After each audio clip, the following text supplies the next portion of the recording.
वाला समय में कितने मर्द जो है मुसलमान हो जाएंगे, औरत तलाक देके चली जाएगी। इसी पर बातचीत करने के लिए हमारे साथ जुड़े हुए हैं हज़रत मौलाना सिकंदर साहब। हज़रत मौलाना सिकंदर साहब, आपसे बिल्कुल जानकारी हम लेना चाहते हैं। अभी यूनिफॉर्म सिविल कोड जो है, एक देश एक कानून, भारत में लागू भी नहीं हुआ है और जय श्री राम के नारे गूंज रहे हैं, ऐसा क्यों? ये इन सब बातों की वजह सिर्फ यही है कि हमारे प्राइम मिनिस्टर साहब को इस देश की सेकुलरिज्म से दुश्मनी है। वो चाहते ही नहीं कि इस देश में सेकुलरिज्म कानून बना रहे और आपस में भाईचारा बना रहे। वो इस बात से ख़ास तौर से जब भी इलेक्शन का मौका होता है तो हमारे प्राइम मिनिस्टर साहब ख़ास तौर से ये कोई ना कोई मुद्दा, कोई ना कोई बातें निकाल कर वो एक वोट चुनने का और एक सियासी खेल खेलते हैं कि हमें वोट मिले, ये किसी तरीके से भी हमें बहकाने का या नहीं आपस में लड़वाने का काम कर रहे हैं कि जय श्री राम का नारा लगाया जाए। जय श्री राम सबके बड़े हैं, हम लोग भी मानते हैं। जिस तरीके से हमारे हिंदू भाई बहुत सारे हमारे नबी को मानते हैं, हम भी उनका इकराम करते हैं, इज्जत करते हैं। ये नहीं कि हम उसको मतलब बुरा भला कहते हैं। जय श्री राम का नारा लगवाना ज़बरदस्ती ये एक जुल्म है, यही तो सेकुलरिज्म के खिलाफ है। यहाँ आप बोल रहे हैं जो है एक अहम मुद्दा लेके आ जाता है और जो है वो इलेक्शन के टाइम में मुद्दा लेके आता है, तो मुद्दा जब लाता है तो वो कामयाब भी होते हैं। जी, यही तो पब्लिक को, आवाम को समझना है कि हमें जो है हिंदू मुस्लिम के नाम पर जो हमें बांटा जाता है हर साल इलेक्शन में। अब आगे 2024 का इलेक्शन आने वाला है, इस मुद्दे को ख़ास तौर से हमें समझना है और इस बात पर गौर करना है कि हमें आपस में भाईचारा बना के रखना है। और मुसलमान इस कानून को कभी गवारा नहीं करेगा, चाहे जान चली जाए। कुरान और हदीस के मुताबिक ही मुसलमान ज़िंदगी गुजारेगा। अच्छा, एक चीज़ बताइए सिकंदर साहब, चलते चलते हम एक सवाल करना चाहते हैं। आपको क्या लगता है 2024 का जो चुनाव आने वाला है, इसमें क्या नरेंद्र मोदी फिर प्रधानमंत्री के रूप में देखे जाएंगे? प्रधानमंत्री के रूप में देखे जाने वाले तो वो अल्लाह ही जानता है, ये तो हम फैसला नहीं कर सकते हैं। बाकी हमारे प्राइम मिनिस्टर साहब नरेंद्र मोदी साहब अगर सही से काम करते रहे तो उम्मीद है कि मुसलमान भी उनके साथ जुड़ेंगे। हमारे प्राइम मिनिस्टर के काम कोई गलत नहीं है, लेकिन वोट लेने के बाद वक्त जो है ये हिंदू मुस्लिम को तकसीम करते हैं, यही सिर्फ एक बात उनकी बहुत ज़्यादा गलत है कि जो मुसलमान और हिंदू को वो बांटना शुरू करते हैं। आपको क्या लगता है इसमें कामयाब होंगे या नहीं? इस तरीके से तो कामयाबी नामुमकिन है। कैसे, आप कैसे कह सकते हैं? क्योंकि ये देश सेकुलरिज्म से चलता है। आपको पता होना चाहिए, इससे पहले भी इलेक्शन हुआ, इससे पहले भी जो है 9 साल हो गया, प्रधानमंत्री का 9 साल हो रहा है। इससे पहले जो है मुसलमान जब भी कोई इलेक्शन आता है, हिंदू मुस्लिम का मुद्दा लेकर आता है और उसमें कामयाब होता है। मैं बताता हूँ आपको। पहला इलेक्शन हुआ 370 लेकर आया, दूसरा मुद्दा हुआ हलाल लेकर आया, तीसरा मुद्दा में 3 तलाक लेकर आया, चौथा मुद्दा में राम मंदिर का मुद्दा लेकर आया, वो कामयाब हो गया। अब फिर यूसीसी का मुद्दा, 2024 में चुनाव है और यूसीसी का मुद्दा लेकर आया है। इसमें लगता है पूरे तरफ से वो कामयाब होंगे। तो इसी बात को हमारे हिंदू और मुसलमान भाई को समझना पड़ेगा और इस बात पर हमें गौर करना पड़ेगा कि ये सारी मुद्दा जो है सिर्फ वोट गिनने का काम है, वोट चुनने का काम है और इसके अलावा कुछ नहीं है। और ये इस देश की सेकुलरिज्म से हमारे प्राइम मिनिस्टर को दुश्मनी है। इस वजह से वो सारे हर वक्त आपने देखा होगा कि हमेशा जो है वो कोई ना कोई बहाना, कोई ना कोई मुद्दा खड़ा करते हैं सिर्फ वोट लेने के लिए, और इसी वक्त ही उनका मुद्दा कोई ना कोई खड़ा होता है। तो इसलिए इन बातों को हमें पब्लिक को समझाना है और बताना है कि ख़ास तौर से मजहब से खेलना ये छोड़ दें। आप इस पर क्या समझाएंगे? अभी पूरे आवाम का चर्चा हो रहा है, पूरे आवाम का यही आवाज़ उठी है जो है मोदी के शासन में आग लगी है राशन में। क्या आपको महंगाई नहीं दिखती है? जी, ये तो सभी को मालूम है कि महंगाई कहाँ तक चढ़ गई है, लेकिन कोई बोलने के लिए सामने नहीं आता है। बोलते थक गए। उनके पास सिर्फ जो है पावर का ताकत है, जिसकी वजह से जो बोलना चाहता है उसको भी दबा दिया। आप यहाँ एक चीज़ पर लोगों पर तो है तोहमत लगा रहे हैं कि जो है लोग बोलना नहीं चाहते। आप ये बताइए कहाँ तक बोलते हैं? अभी जब भी कोई मुद्दा आता है, अभी कोई अगर हिंदू लड़की से मुस्लिम लड़का प्यार कर लेता है तो उसको जो है आरएसएस बजरंग दल के लोग जो है उसको इनाम देते हैं। वहीं अगर जो है हिंदू लड़की से मुस्लिम लड़का प्यार करता है तो उसको जो है आतंकवाद और लव जिहाद के नाम दिया जाता है। आप लोग क्यों बोलते हैं? अगर बोला जाए, अगर कोई मतलब ख़ास हमारे उलमा किराम इस बात की आवाज़ उठाते हैं तो उसको कोई ना कोई बहाने से जेल में डाल दिया जाता है। आपको भी जेल का डर लगता है? नहीं, जेल का हमें डर नहीं लगता। तो फिर हक बात बोलेंगे ना? सिर्फ अल्लाह का ही डर लगता है। एक धर्मगुरु हैं इस्लामी स्टेज के, तो आप बोलेंगे ना?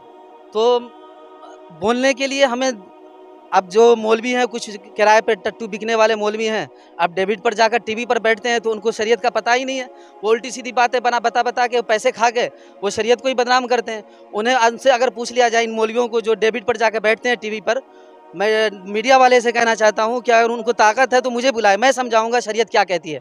हमारे इस्लाम में हिकमत जो मसलियत है मैं उसको समझाऊंगा। लेकिन ये कुछ मौलवी लोग जो है उनकी हम मिला के फिर उनके साथ हो जाते हैं। आप एक चीज़ बताइए, आप धर्मगुरु हैं और आप हर जगह चलते हैं, देखते हैं, आप ये बताइए सच्चे और ईमान से बताइए, अच्छे दिन आए कि नहीं आए? अच्छे दिन तो नामुमकिन ही है, बल्कि बुरे ही दिन आ गए। अच्छे दिन नहीं आए? नहीं आए। क्यों? पब्लिक हर तरह से परेशान है, महंगाई से जूझ रही है पब्लिक, और ये ख़ास तौर से ये जो सेकुलरिज़्म को तोड़ने की कोशिश की जा रही है, आपसी मोहब्बत, हिंदू हिंदू भाईचारा जो है उसको ख़त्म किया जा रहा है देश से। जो पहले के लोग जो है, हमारे प्रधानमंत्री का तो यही आवाज़ है 2024 से पहले हर गरीब के खाते में 15 लाख रुपए आएंगे। आपको मिला? किसी को नहीं मिला। हमको क्या 1 रुपए भी नहीं मिला। प्रधानमंत्री की तरफ से आपको कोई योजना, आपको लाभ प्राप्त होती है? प्रधानमंत्री की तरफ से कोई योजना प्राप्त नहीं। राशन मिल रही है आपको? राशन तो खैर इस प्रधानमंत्री के आने से नहीं मिला जा रहा, बल्कि पहले से ही। पहले तो कम मिलता था, अभी 5 किलो मिला था, अच्छे दिन नहीं है। 5 किलो तो कोई भी डीलर नहीं देता, 4 किलो ही देता शायद। और 1 अच्छा, एक चीज बताइए मौलाना साहब, आप बिल्कुल तसल्ली बख्श जवाब दे रहे हैं हमारे ऑडियंस को। एक चीज हम जानना चाहते हैं, अभी जो है हिंदुस्तान के अंदर में एक बाबा निकले हैं, उनका नाम है धीरेन्द्र शास्त्री बाबा। आप उनको जानते हैं? हाँ, अच्छे से जानता हूँ। ये बताइए, बाबा जो है पर्चा पर्ची का खेला करते हैं, पर्ची निकालते हैं, दूसरे को कुंडली बता देते हैं, तो आप इस पर क्या कहेंगे? मैं इस पर सिर्फ ये कहना चाहूँगा कि ये सब जो है माइंड रीडिंग का काम है, कि माइंड रीडिंग की पढ़ाई होती है, उसके ज़रिए से वो लोगों के ज़हन को पढ़ लेते हैं और फिर लोगों के भविष्य को बताते हैं, और इसमें कहीं तक कोई सच्चाई नहीं है। बस मैं इतना ही जानता हूँ कि माइंड रीडिंग हो रहा है, लोगों के मन को पढ़ के और फिर लोगों की बात को लोगों को बताना।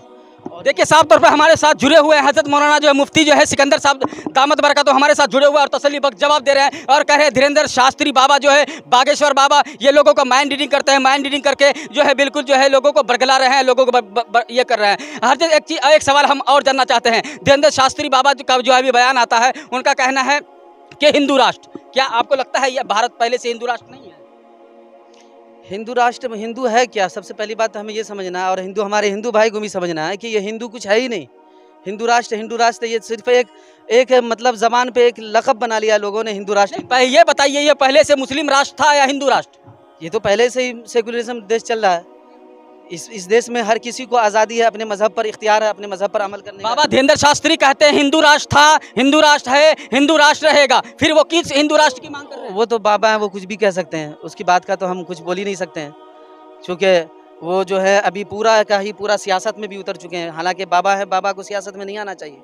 और वो बाबा का क्या काम है, मौलवी का क्या काम है और पंडित का क्या काम है, उसको बताइए। मौलवी का काम है अपने मजहब की बातें अपने लोगों को बताना, पंडित का काम है अपने मजहब की बातें अपने लोगों को बताना। उन्हें तो सियासत से और देश के मंत्रियों से, नेता से, सियासी खेल से कोई मतलब ही नहीं होना चाहिए। वो तो कर रहे हैं। हाँ, तो वो कर रहे हैं तो उनकी मर्जी है, उनके पास, उनके पीछे ताकत है, उनके पीछे प्रशासन की ताकत है और इंडिया की गवर्नमेंट की ताकत है, बहुत सारी बातें हैं, मैं उनको कितना बताऊँगा। चलिए, एक चीज़ हम आपसे जानना चाहते हैं, जिस तरह से मुसलमान जो है अभी बिल्कुल जो है हर तरह से उनको बरगलाया जा रहा है, जिस तरह कह रहे हैं आप यूनिफॉर्म सिविल कोड जो है भारत में लागू होने जा रहा है, लेकिन यूनिफॉर्म सिविल कोड का अभी ड्राफ्ट जो है अभी तैयार भी नहीं हुआ है, तो फिर आप लोग परेशान क्यों हैं? देखिए, परेशान इसलिए हैं कि यूनिफॉर्म सिविल कोड का मतलब है कि जिस तरीके से हिंदू अपने मजहब पर चलते हैं, ऐसे ही मुसलमान को चलना पड़ेगा। अब जैसे इद्दत का मसला है, तलाक का मसला है, या हलाला को समझ लें कि हलाला सिर्फ जो है लोगों में आम बात है, लेकिन किसी को पता ही नहीं होगा हलाला होता क्या है। इद्दत है, कुछ लोग जानते होंगे कि इद्दत जो है शौहर मरा तो इद्दत में औरतें बैठ गई अपनी मतलब ख्वाहिशात को ख़त्म करने के लिए, नफसानी शैतानी वसवसा को दूर करने के लिए। कुछ लोग तो जानते हैं इद्दत है कि शौहर का इंतकाल हुआ या तलाक दिया तो इद्दत में बैठ गई, लेकिन हलाला समझते ही नहीं। हालांकि हलाला शरीयत में करवाने वाले और करने वाले दोनों पर अल्लाह के रसूल सल्लल्लाहु अलैहि वसल्लम ने लानत फरमाई है। हलाला करना हराम है। हलाला तो वो चीज़ है कि ऑटोमेटिक ही हो जाता है हलाला। उलमा किराम, मुफ्तियान किराम, कुछ लोगों को हमारी बातों से बुरा लगेगा कि ये जो हलाला है, हलाला हमारे मौलवी लोग बताते ही नहीं कि हलाला होता क्या है। हलाला का मकसद ही कि हलाला होता क्या, हलाला करवाया नहीं जाता बल्कि ऑटोमेटिक ही होता है। अब इसको यूँ समझ लें कि हलाला, अब एक मर्द ने तलाक दिया, अपनी बीवी को 3 तलाक दिया, तलाक देने के बाद किसी मुफ्ती साहब के पास पहुंचते हैं, पूछता है कि मैंने 3 तलाक दे दिया, अब क्या होना चाहिए। अब वो मौलवी साहब, मुफ्ती साहब ये कह देते हैं कि इनका एक ही सूरत है, हलाला कर लो। हालांकि ये तरीका बताना गलत है।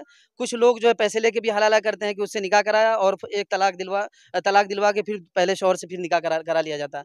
हालांकि ये शरीयत में बिल्कुल ही हराम है, जिसको कि अल्लाह के नबी और अल्लाह ने खुद ऐसे लोगों पर लानत फरमाई है। हलाला तो वो है कि एक मियाँ बीवी का आपस में मिजाज नहीं मिला, लड़ाई झगड़ा की वजह से या कोई और परेशानी की वजह से तलाक हुआ। तलाक होने के बाद वो औरत अपनी मर्जी से कहीं और शादी किया, और शादी होने के बाद वो शौहर, दूसरा वाला शौहर भी इंतकाल कर गया इत्तेफाक से, या कहीं गुम हो गया या छोड़ दिया, अब उससे या फिर मिजाज उससे नहीं मिला तो दूसरे शोहर से मतलब अलहदगी इख्तियार कर लिया। ये जो प्रोसेस हुआ बीच में, इसको ही हलाला कहते हैं। ये एक यूनिफॉर्म सिविल कोड कानून लाने का मकसद है कि ये हलाला और इद्दत को ख़त्म किया जाए। हलाला तो शरीयत में है ही नहीं, हलाला तो एक मजबूरी बनकर जो प्रोसेस बना रहता है। अब वो जो दूसरे शौहर से निकाह किया था तो उससे जो मिजाज नहीं मिला, अब इस बेचारी ने सोचा कि मैं अब ये शौहर भी मेरा इंतकाल कर गया तो मैं अब पहले वाले शौहर से निकाह कर लेती हूँ, तो इसी को हलाला कहते हैं। लेकिन यूनिफॉर्म सिविल कोड के कानून के तहत जो ये सारी बातें ख़त्म करना चाहते हैं। विरासत का मसला है, विरासत में शरीयत ने एक बेटा को 2 हिस्सा और बेटी को 1 हिस्सा दिया। लेकिन अब जो है कुछ लोगों ये एतराज़ करते हैं, ख़ासतौर से हमारे हिंदू भाई, हमारे मुसलमान भाई को मालूम नहीं है कि विरासत में जो है ये बेटा को 2 हिस्सा क्यों दिया। जाहिर सी बात है कि सुनने में तो लगता है कि नाइंसाफ़ी हुई है, बेटा को 2 हिस्सा दिया जा रहा है और बेटी को 1 हिस्सा दिया जा रहा है, लेकिन कभी एक्सप्लेन इसका नहीं किया किसी ने। एक्सप्लेनेशन होना चाहिए इस बारे में और इसकी वजह मालूम होनी चाहिए कि इसकी राज क्या है और इसकी हकीकत और इसकी हिकमत, इसकी मसलियत क्या है कि शरीयत ने, इस्लाम ने, कुरान ने बेटे को 2 हिस्सा दिया और बेटी को 1 ही हिस्सा दिया। वो इस वजह से मैं बताता हूँ इस राज को कि शरीयत ने, इस्लाम ने बेटे को 2 हिस्सा क्यों दिया और बेटी को 1 हिस्सा क्यों दिया। अब अगर किसी का वालिद का तबीयत ख़राब हो जाए और या पैसे की ज़रूरत पड़े या कोर्ट या कानून पर कहीं जाना पड़ जाए तो खर्चे कौन करेगा? बेटा करेगा। बोलो भाई, बेटा ही करेगा ना। अगर माँ बाप बीमार हो जाते हैं या तबीयत ख़राब हो जाती है तो खर्च कौन करेगा? बेटा करेगा। डॉक्टर के यहाँ माँ बाप को कौन ले जाएगा? बेटा ले जाएगा।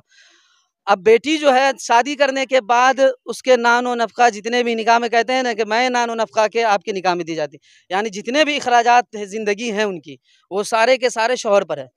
तो शरीयत ने देखा कि औरत के बजट में कोई खर्च नहीं है, औरत जो है कहीं से कहीं तक इसको खर्च करने की कोई ज़रूरत नहीं है। शादी से पहले माँ बाप खर्च करते रहते हैं और शादी होने के बाद शौहर के ज़िम्मे हो जाता है सारा खर्च।